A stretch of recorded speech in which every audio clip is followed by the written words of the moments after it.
The CEO found his blind date crying in the parking lot. She said he saw my uniform and left. The man she'd spent 2 weeks talking to disappeared 3 minutes after seeing her uniform. Lily Brooks sat alone at a table set for two, staring at a basket of complimentary bread she hadn't touched. 40 minutes earlier, she'd been helping an 87-year-old resident named Frank through what he cheerfully referred to as another glamorous Tuesday. In reality, it had involved cleaning vomit off his shirt, changing bed linens, and convincing him not to flirt with every nurse in the building. Now she was sitting in one of the nicest restaurants she'd visited in years, wearing navy blue scrubs beneath a light jacket, wondering why she was surprised. Again, she glanced at her phone. No message, no explanation, nothing. Across the dining room window, she could still see the reflection of the moment it happened. Ryan Foster had walked in, smiled, recognized her, then noticed the uniform. Noticed the small embroidered patch on her chest, senior care assistant. His smile had hesitated, only for a second, but Lily had seen it. People always thought they hid disappointment better than they actually did. 3 minutes later, Ryan's phone had supposedly rung. He'd stepped outside and never come back. Lily let out a short laugh that sounded suspiciously close to a sigh. 27 years old. Third blind date disaster. Second one involving a mysterious emergency. At least this man hadn't pretended his grandmother was dying. That had happened last year. The waiter approached carefully. "Would you like another few minutes?" Lily managed a smile. "No. I think I've officially been voted off the island." The waiter winced sympathetically. That somehow made it worse. 5 minutes later, she paid for her soda and left. Outside, the autumn air was cool enough to sting. The restaurant parking lot was half full. Lily climbed into her aging Honda Civic, closed the door, and finally stopped pretending she was fine. A few tears escaped before she could stop them. Not because Ryan mattered. He didn't. She barely knew him. It was because she was tired. Tired of working 12-hour shifts. Tired of watching families visit their parents twice a year and call it devotion. Tired of stretching every paycheck. Tired of feeling invisible. Most of all, she was tired of moments like this. Moments that quietly reminded her how people measured worth. A woman in a business suit arrived early. A woman in medical scrubs arrived responsible. A woman in caregiver scrubs apparently arrived embarrassing. Lily wiped her eyes angrily. Forget him. The words sounded less convincing out loud. A black SUV pulled into the lot several rows away. The driver stepped out. Tall, broad shoulders, dark coat. The kind of face that looked equally comfortable on a magazine cover or arguing with accountants. Ethan Mercer had just survived a 3-hour board meeting. The meeting had included discussions about declining margins, investor expectations, and one executive who somehow used 50 slides to explain something that could have been summarized in 2 sentences. His head hurt. His patience was gone. His dinner reservation had been the only thing keeping him functional. He was halfway across the parking lot when he heard some crying. He paused, kept walking, then stopped again. The sound wasn't dramatic. It was worse. It sounded exhausted. Ethan looked toward the old Honda. For several seconds, he debated minding his own business. Then he sighed and changed direction. When he knocked lightly on the driver's side window, Lily nearly jumped. She lowered it halfway. Her eyes were red. Embarrassing. Perfect. Exactly how she wanted a stranger to see her. "Can I help you?" she asked. Ethan immediately realized there was no good answer to that question. "I honestly don't know." That surprised a laugh out of her. A small one, but real. "That's not encouraging, fair." He shoved his hands into his coat pockets. "I heard someone crying, and I wanted to make sure you weren't stranded." "I'm not stranded. Good. Just humiliated." Ethan nodded. "Less good." Lily studied him suspiciously. "If you're about to tell me everything happens for a reason, I'll run you over, without missing a beat," Ethan said. "Fair." "I was actually going to offer fries." She blinked. "What fries? That's your emotional support strategy. I've seen worse." Another laugh escaped before she could stop it. The annoying thing was that he wasn't trying too hard. Most men rushed to fix things. This stranger simply stood there, willing to let her be upset. For some reason, that felt different. "So," Ethan asked gently, "what happened?" Lily hesitated, then shrugged. "My date saw my uniform and left." Ethan frowned, actually frowned. Not performatively, not politely, genuinely. "He left because of your job? Apparently caring for old people isn't as sexy as corporate law." The corner of Ethan's mouth twitched. "His loss, you don't even know me." "No," he glanced at her scrubs. "But anyone willing to spend 12 hours taking care of strangers probably deserves better than a guy who runs away before appetizers." For a moment, neither spoke. The parking lot lights glowed above them. Cars came and went. The city moved around them. Lily realized she didn't want this conversation to end, which was strange. She knew absolutely nothing about him, not even his last name. "What do you do?" she asked. Smiled faintly. "I manage people." She narrowed her eyes. That's what serial killers say before documentary. The laugh that escaped him was genuine, unexpected, comfortable. For the first time all day, neither of them felt like they were performing a role. Just two tired people standing in a parking lot. Finally, Ethan glanced toward the restaurant, then back at her. "Would you like to have dinner anyway?" Lily stared at him. As Charity, the question came sharper than she intended, a reflex, a defense. Ethan's expression didn't change. "No," his voice was calm, steady, as a woman who got stood up by an idiot. Silence. Then Lily looked away. A reluctant smile tugged at her lips. For the first time that evening, she felt seen instead of judged. "You're really committed to the fries thing, aren't you?" "Extremely." She shook her head. "Okay." Ethan opened the car door for her. Together they walked back toward the restaurant. As they entered, a few curious eyes drifted toward Lily's uniform. She noticed. Of course she noticed. People always noticed. But Ethan didn't hesitate. Didn't seem embarrassed. Didn't lower his voice. Didn't create distance. He simply reached for her chair and pulled it out. As though there were absolutely nothing unusual about a woman in caregiver scrubs, sitting in one of the nicest restaurants in town. And for the first time all night, Lily sat down without wishing she were wearing something else. Halfway through dinner, Lily realized this stranger listened better than most men she'd dated for years. Not the performative kind of listening, where a man nodded while clearly waiting for his turn to talk about cryptocurrency, marathon training, or the one semester he spent in Italy and never emotionally left. Ethan listened as if every sentence had weight. He noticed when her jokes got too sharp. He noticed when she reached for water instead of answering something personal. He noticed, most annoyingly, when she was trying not to look pleased. The waiter had brought fries because Ethan had insisted they were medically necessary after humiliation. Lily had rolled her eyes, but she ate most of them. The restaurant slowly changed around them. Couples finished dessert. Business dinners dissolved into handshakes. A birthday group near the bar sang so badly that even the candles looked embarrassed. Lily told him about Cedar Hollow, the senior living facility where she worked. She told him about Frank, who kept rating the oatmeal like a disappointed food critic. About Mrs. Alvarez, who believed every male nurse was Elvis and flirted accordingly. About Dante, who had hidden an entire contraband cheesecake in his sock drawer and looked genuinely offended when aunts discovered it before he did. Ethan laughed, not politely, not the controlled laugh of a man used to expensive rooms. A real laugh that softened his face and made him look younger than he had in the parking lot. Lily noticed the change and pretended not to. There was something quietly dangerous about being seen when you were too tired to pose. Lily had come in wearing the evidence of her long day. Sanitizer on her hands, a faint crease from her ID badge, exhaustion tucked under her eyes. Somehow Ethan did not look past any of it. He looked at it. That should have made her uncomfortable. It did, but not entirely. When he asked about her work, he didn't call it noble in that distant tone people used when they wanted to admire suffering without touching it. He asked what made the job hard. He asked what made her stay. Lily almost gave him her usual answer: bills, health insurance, momentum. Instead, she found herself telling him about a woman named June, who no longer remembered her daughters but remembered every hymn from childhood. Lily sometimes sang with her while folding laundry, badly enough that June once patted her hand and whispered, "Sweetheart, God forgives effort." Ethan smiled at that, then he grew quiet. Lily noticed shadows behind his eyes too. Expensive coat, polished shoes, watch discreet enough to be more expensive than loud ones. He was not ordinary, she knew that much. But she had met enough polished men to recognize loneliness when it forgot to hide. When she asked what he did, he gave the same vague answer as before. "I manage people." Lily tilted her head. "That's what serial killers say before documentaries." His laugh came easier this time.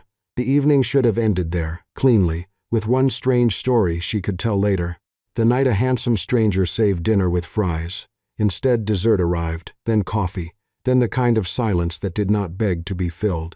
Lily caught herself wondering what his hand would feel like near hers and immediately punished herself by drinking coffee too fast. By the time they stepped outside, the parking lot had emptied into long silver stripes of light. The air had cooled. Lily's body remembered all at once that she had been awake since 5. Ethan walked her to her car without making a performance of it. She was reaching for her keys when her phone rang. The name on the screen erased the softness from her face. "Mom's neighbor," Carla Lily answered. At first she only listened, then her shoulders went rigid. Her mother had left the apartment again. No coat, no phone. Carla had checked the laundry room, the courtyard, the small grocery store on the corner. Nothing. Lily's hand shook as she unlocked her car. Ethan saw it. The evening changed without ceremony. There was no sweeping music, no romantic declaration, no cinematic rain, just Lily trying to breathe while calculating streets, medications, police numbers, and how long a woman with early Alzheimer's could wander before cold became dangerous. Ethan did not ask unnecessary questions. He asked for the address. He offered to drive because his car had better navigation, and because Lily looked like she might steer through a stop sign. Out of panic, she hesitated for half a second, then got in. The next hour had nothing to do with romance. It was street lights, wrong turns, gas stations, phone calls, and Lily pressing her knuckles to her mouth whenever fear got too close to becoming sound. Ethan drove steadily. He did not tell her to calm down. That alone made him almost suspiciously competent. They checked a pharmacy her mother sometimes visited, a closed bakery where she used to buy lemon cookies, a bus stop 3 blocks from the apartment. Lily moved fast, calling her mother's name into the night with a practiced terror that told Ethan this was not the first time. He watched her speak to strangers with exhausted politeness, watched her thank people who barely helped, watched her swallow frustration because panic had no room for pride. Finally, near a small church with a flickering sign, they found her. Marianne Brooks sat on a bench beneath a maple tree, wearing house slippers and Lily's old college sweatshirt. She was holding a paper bulletin from the church door and crying quietly because she could not remember why she had come outside. Lily ran to her, not dramatically, carefully, as if sudden movements might break the moment. She knelt in front of her mother, took both cold hands, and spoke with a gentleness that made Ethan look away for a second. It felt too intimate to witness. Not romantic. Human. Marianne recognized Lily after a pause, then forgot she had been missing, then apologized for worrying everyone. Lily's smile like her heart wasn't cracking in public and wrapped her jacket around her mother's shoulders. Ethan stood nearby, useless for once, holding Lily's keys and the weight of what he had just learned. This was her life, not a sad backstory, not a detail, a daily architecture of love, fear, bills, duty, and jokes sharp enough to survive it. They drove Marianne home. Carla met them at the apartment door, relieved and fussing. Lily settled her mother inside, checked the locks, found warmer socks, placed a glass of water by the bed, and smoothed her mother's hair until Marianne drifted into confused sleep. When Lily came back into the hallway, she looked older than 27, and very, very tired. Ethan was about to say something inadequate when the apartment across the hall opened. A young man stepped out holding his phone, the volume loud enough to fill the hallway. A business news anchor's voice cut through the quiet. Health Tech CEO Ethan Mercer faced pressure today after investors questioned Mercer Medical's long-term eldercare strategy. Lily froze. On the glowing screen was Ethan, same face, same calm eyes, different world, suit, podium, cameras. The man beside her was no longer just the stranger from the parking lot. He was Ethan Mercer, CEO, millionaire, maybe billionaire, a man whose life belonged to headlines. The warmth of dinner shifted under her feet, rearranging itself into something uncertain. Ethan saw the realization land. He said her name softly. Lily turned to him. All night she had wondered why he listened so carefully. Now she wondered whether she had been a woman at dinner or a lesson he needed to learn. Her voice came out quiet, sharp enough to hurt. How much of tonight was real? The problem wasn't that he was rich. The problem was that she suddenly didn't know if she had been treated like a woman or a project. For 3 days Lily Brooks ignored every message. There weren't many that somehow made them harder to ignore. Ethan sent one text the morning after. "I hope your mother is doing okay." Another the next evening. No pressure, just checking in. And one final message 2 days later. "You asked me how much of that night was real." All of it. Silence. No dramatic declarations. No flowers, no expensive gifts appearing at her doorstep, no assistant calling on his behalf. Just silence. Lily appreciated that, and hated it a little, because it left her alone with her thoughts. At work she tried to focus on things she could control. Medication schedules, meal plans, doctor appointments, residents who insisted the television remote was part of a government conspiracy, normal things, safe things. Unfortunately, her brain refused to cooperate. Every time she walked past a window, she remembered Ethan helping search dark streets for her mother. Every time she poured coffee, she remembered him laughing so hard at one of Frank's stories that he'd nearly spilled his drink. And every time she thought about texting him back, she remembered the image on that stranger's phone screen. CEO Ethan Mercer. Worth more money than she would probably earn in 10 lifetimes. The distance between them suddenly felt impossible. Not because of the money itself, because of everything that came with it. Attention, power, influence, expectations. Entire worlds she didn't belong to. By the 4th day, Ethan decided waiting wasn't helping. For the first time in years, he found himself facing a problem he couldn't solve with strategy. Business problems followed rules. People rarely did, especially Lily. Most people reacted predictably when they learned who he was. They became impressed, suspicious. Sometimes all four.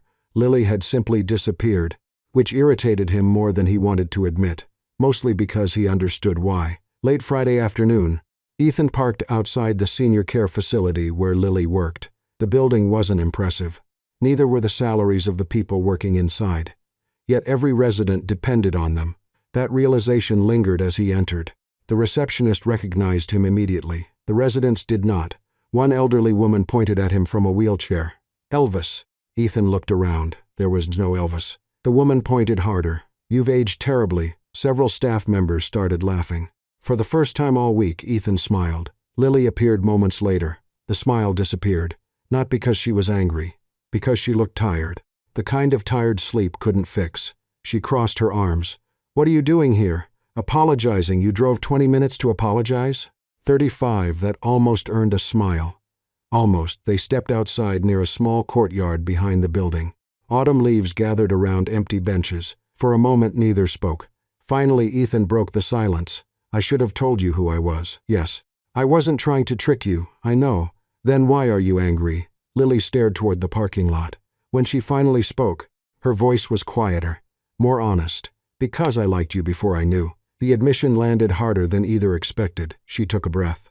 "Do you know how many men tell me I'm kind?" Ethan said nothing. "Do you know how many tell me my work is important?" Still nothing. Lily laughed softly, without humor. "Men always love my kindness." Her eyes found his. "They just don't love the life that comes with it."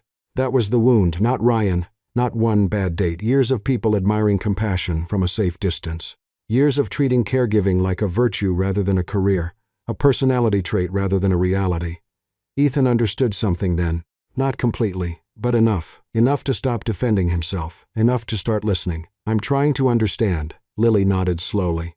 "That's probably the most honest thing you've said." From there, something changed. Not dramatically. Not romantically. Just enough. The messages resumed. Occasional conversations, coffee after shifts, walks that ended before they became dates. Neither pushed. Neither defined anything. For the first time, both were allowing something to grow without rushing it, which made the next problem worse. At Mercer Health Technologies, a proposal landed on Ethan's desk, a cost reduction initiative. One line item immediately caught his attention. Funding cuts for senior care support programs. Programs designed to help nursing homes and assisted living facilities adopt affordable monitoring technology. Programs many investors considered unnecessary. During the board meeting, the opposition arrived in the form of Margaret Hale, 62. Brilliant, respected, feared. Margaret didn't dislike elderly people. She disliked losing money. "The numbers aren't there," she said. "The returns are weak." Several board members nodded. Margaret continued. "Our responsibility is to shareholders." Ethan glanced around the room. A month ago, he might have agreed. Now he pictured exhausted caregivers working double shifts. He pictured Lily searching for her mother in the dark. He pictured facilities struggling to survive. For the first time, the spreadsheet looked different. The people behind it looked different. Meanwhile, outside that boardroom, another problem was quietly developing. A local blogger spotted Ethan and Lily together outside a coffee shop, then again leaving a community fundraiser, then again walking through a farmer's market. Nothing scandalous, nothing intimate, just enough. The headline appeared 2 days later. Billionaire CEO dating nursing home caregiver. By afternoon, social media had taken over. The comments were brutal. Some most mocked Lily. Gold digger, charity case, Cinderella in scrubs. People who knew absolutely nothing suddenly had opinions. Thousands of them. Lily tried not to read, failed. Every comment felt like confirmation of her worst fear. Not that people disliked her. That they could never imagine her belonging beside someone like Ethan. Then Ryan Foster called. The irony almost made her laugh. Almost. They met briefly at a coffee shop. Ryan looked comfortable from the moment he sat down. He apologized, genuinely. He admitted what she already knew. He'd been embarrassed. He'd worried what colleagues might think. He'd chosen appearance over character. For a moment, Lily respected the honesty. Then Ryan said something she couldn't stop thinking about. People from different worlds don't survive this. Not cruel. Not malicious. Just convinced, as though he were describing gravity. Something inevitable. Something true. That night, Lily sat alone in her apartment long after midnight. The internet mocked her. Ryan's words echoed in her head. And somewhere beneath everything else lived a harder question. Could she really spend years proving herself? Proving she belonged? Proving she wasn't after money? Proving she was enough? The next evening she met Ethan in a quiet park. The sun had nearly disappeared. The city lights glowed beyond the trees. He knew something was wrong the moment he saw her face. Neither sat down. Neither pretended. Lily folded her arms, not defensively, to keep herself steady. Ethan, he waited. Her eyes glistened. Not with tears, with heartbreak. The adult kind. The kind that arrives with clarity. I don't want to spend my life proving I belong beside someone. The words settled between them. Heavy, final. And for the first time since meeting her in that parking lot, Ethan realized there were some battles he couldn't fight for her. Because this one belonged to Lily. And she was walking away, before either of them had the chance to become something real. For the first time in his life, Ethan Mercer couldn't solve the problem with a signature. He couldn't negotiate it, couldn't outwork it, couldn't build a strategy around it, and he certainly couldn't buy his way through it. Lily had walked away because she needed peace more than possibility. For once, Ethan respected that. So he let her go, not because he stopped caring. Because caring and possessing were not the same thing. That lesson cost him more than any business deal ever had. The weeks that followed were strangely quiet. No calls, no surprise visits, no carefully engineered coincidences. Lily returned to her routines, work, her mother, bills, life. She missed him more than she expected, which irritated her. Missing someone was inconvenient when you were trying to convince yourself that leaving had been the right choice. Meanwhile, Ethan buried himself in work, not as an escape, as a decision. The board vote was approaching, and the elder care initiative was hanging by a thread. The proposal would expand affordable monitoring systems, caregiver support resources, and emergency tracking technology for assisted living facilities across several states. Investors hated it. The profit margins weren't attractive enough. The spreadsheets agreed. Unfortunately for the spreadsheets, Ethan could no longer see only numbers. Now he saw faces, overworked caregivers, residents forgotten by their families, adult children trying to care for aging parents while working 2 jobs. People like Lily. Not Lily specifically. That distinction mattered. Because he refused to turn her into an argument. She wasn't evidence, she wasn't a symbol. She was a person. The board meeting arrived on a gray Thursday morning.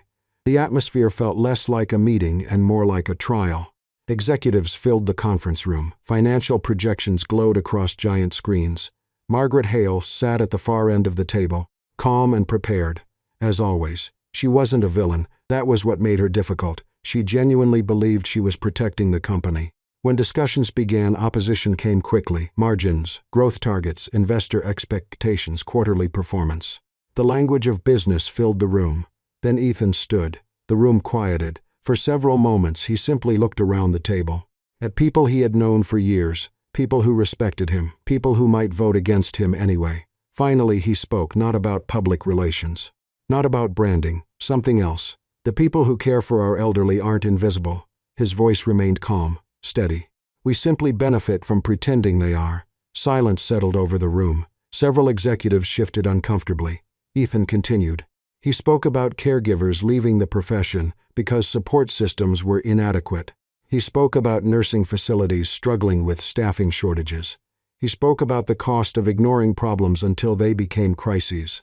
Most importantly, he spoke about responsibility. Not charity, responsibility. The difference mattered. Margaret responded immediately, and forcefully. Responsibility to whom? Her voice cut through the room. Because our responsibility is to shareholders. Several board members nodded.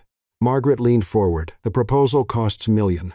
It generates long-term value. The tension rose, back and forth, data against principle. Quarterly results against long-term impact. Neither side entirely wrong. Neither side entirely right. Hours passed. Arguments sharpened. Votes shifted. Returned.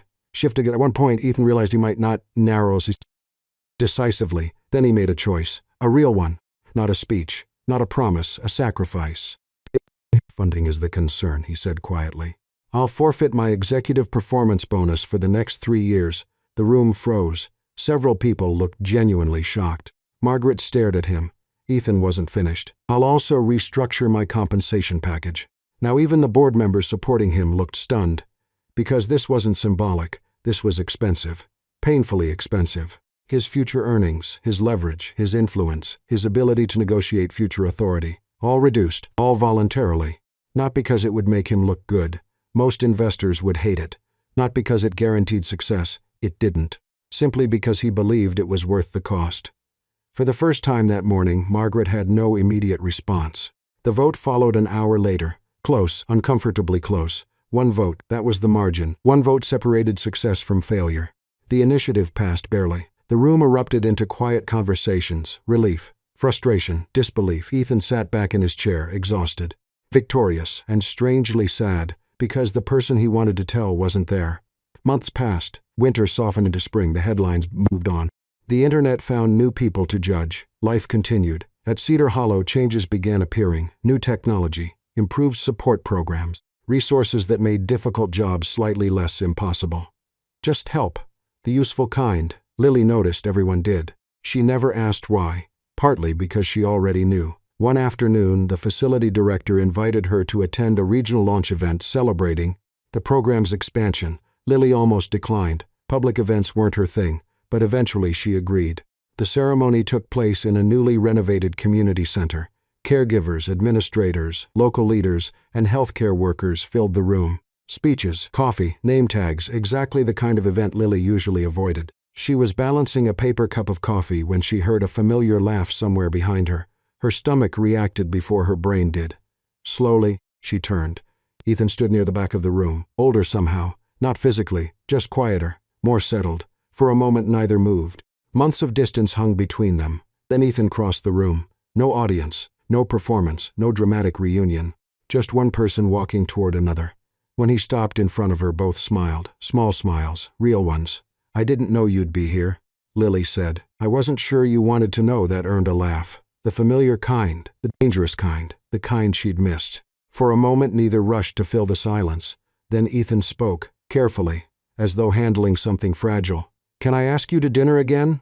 Lily looked at him, really looked at him. Not the CEO, not the headlines, not the man from the parking lot, just Ethan. The man who had listened. The man who had stayed. A smile slowly appeared. Only if you stop introducing yourself as someone who manages people. His laugh arrived instantly. Fair, he shook his head. I'm still working on that. Outside, evening sunlight painted the sidewalks gold. When the event ended, they left the building together. Not holding hands, not yet.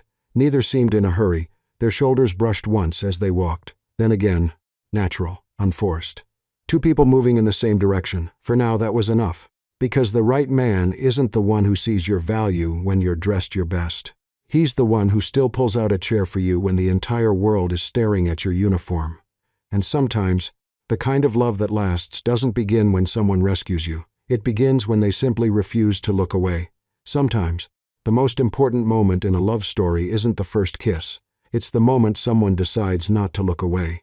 What if the people who walk away aren't proof that you're not enough? Ryan saw a uniform and left. Ethan saw the same uniform and pulled out a chair. What if they're simply making room for the person who can truly see you? And that small difference changed everything. Because Lily never needed someone to rescue her. She was already carrying responsibilities most people couldn't imagine. What she needed was someone who respected the life she had built even when it wasn't glamorous. Maybe that's the lesson hidden inside this story. The right person won't ask you to become someone else before they value you. They'll see who you already are, and they'll stay. Never confuse being admired with being respected. One is easy, the other is rare. If this story touched your heart, consider subscribing to Soul-Stirring Stories. Until next time, take care of yourself and the people who quietly take care of everyone else.